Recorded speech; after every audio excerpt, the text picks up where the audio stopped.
Hey, my name is Leland Maschmeyer. I'm the Chief Creative Officer of Chobani. So in this video today, I thought I would talk to you about one of the things that's been the biggest interest of my career, which is the idea of incredible craft at incredible scale. And I thought I'd share some of the things that I've learned along the way about how to do just that. To do that, I want to introduce you to a theory I've developed over my career, which has helped me in a lot of the efforts that I've done. So here it is. There exists a machine for producing creative cultures. Now, I firmly believe that behind much of the magic of creativity is an invisible machine that makes it possible. Now, obviously, I don't mean like a literal machine. By machine, what I'm referring to is a persistent set of relationships of cause and effect from which emerge visible patterns of behavior. And that's the output of the machine. So you could summarize that as an abstract machine. So here's how I think it works. And you got to get at the gear level of this stuff, which are the microtransactions which happen in a company. Now, these microtransactions have two halves. The first is a person who transforms information into an idea. These people have 100% ownership of that idea, and we call them transformers. Now, the thing they come up with can be a thing or a concept of a thing, but it's basically something made or something conceived. So why does this person transform information into an idea to begin with? So it all goes back to human nature, which is that people seek status. And in a business context, that is only more so the case. Ideas gain us more esteem. They give us visibility, salary, job titles, and awards, all different forms of status. But the thing here is that the idea that the transformer has is a rough idea. It's an exciting idea, but it's based on incomplete information, has no validation, and is perceived to have limited value because it's only valuable to one person at this point. So for the transformer to reach that status that they seek, they need to pull in other people into the idea to help make it real. So they share it with others who have the resources to enhance it. But these new people won't give the thumbs up to the idea until they see value in it. And here I'm defining value as meaningful utility. So let's call these people valuators because they assign value to an idea based on its perceived utility.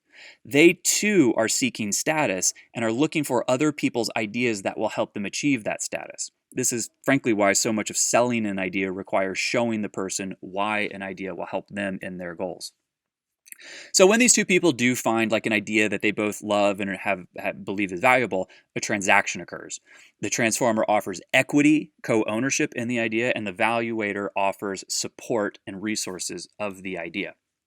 So the important transformation that happens here is that the valuator becomes a co-transformer and seeks to pull others into that idea.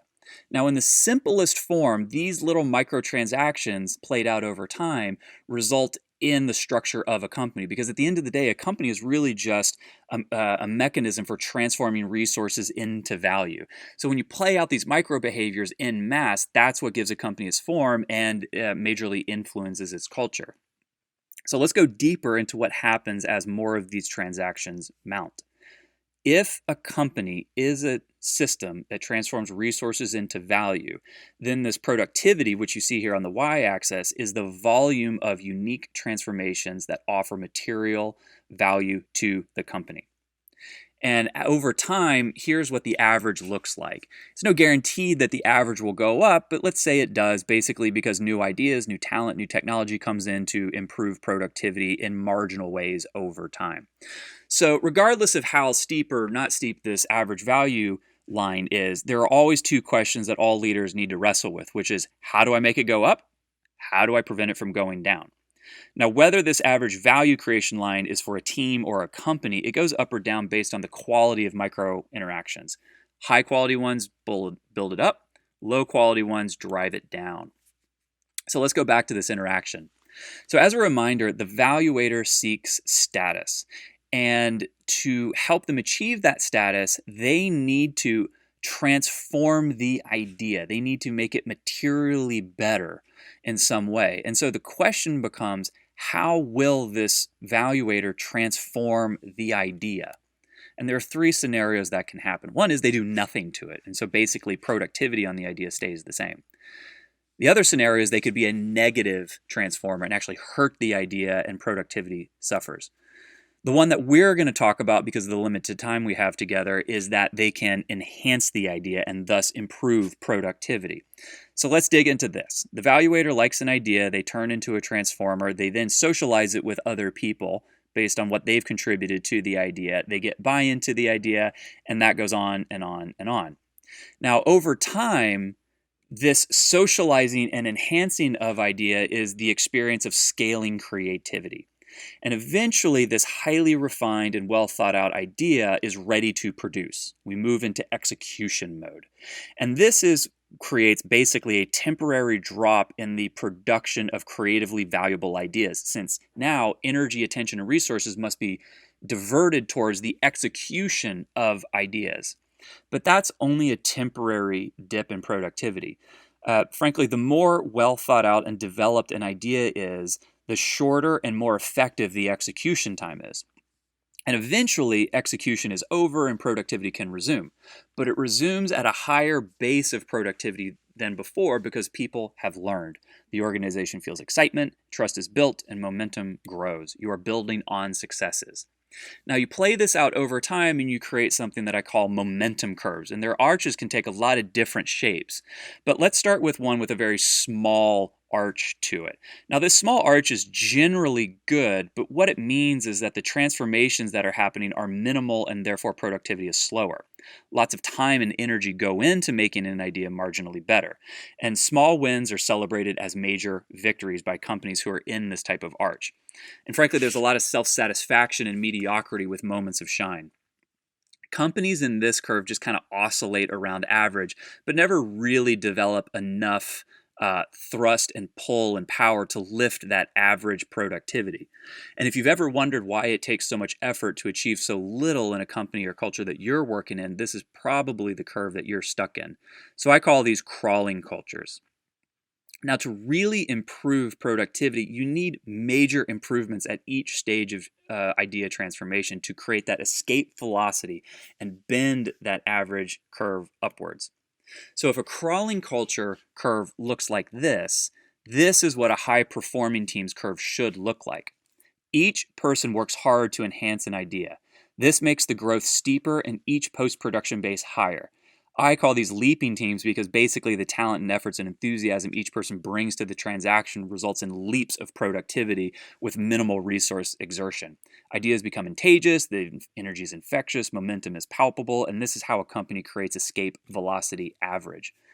So this is what a leaping team's curve looks like over time, and then what they build over that time is a learning curve. This is when a team's innovative ideas and ways of working become embodied in how the organization thinks and works. This is when a culture actually has the ability to pull up that average creation curve to what you see here, what I call a creative boom. And we can all think of companies and agencies who've hit this stride and can do no wrong. The problem is that this is super, super hard to maintain because, human nature, people get arrogant, people feel invulnerable.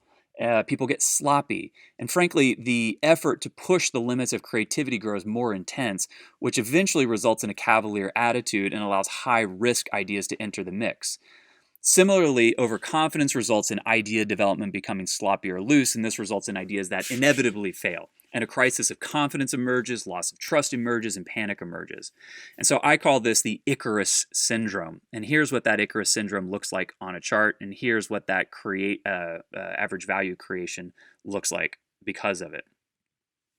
Now, I don't have time to go into all the different ways that I've learned to kind of play with this machine and improve it, but what I'm going to do is just kind of say where you should focus and kind of paying attention to the machine in your company. There are three components I think you need to focus on, and it all comes down again to this interaction. The first is you have to increase the volume and velocity of ideas. It's not enough to hire talented people and set them free.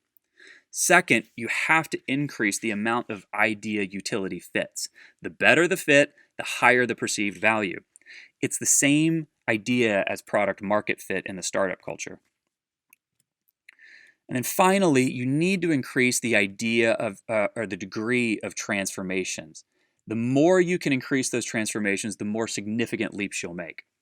So you'll need to kind of tinker with this stuff in your company to kind of figure out how to build the machine and how to improve it in your own way. But that's basically the task of a creative leader. But hopefully this gives you some sense about the invisible machine behind how creativity scales.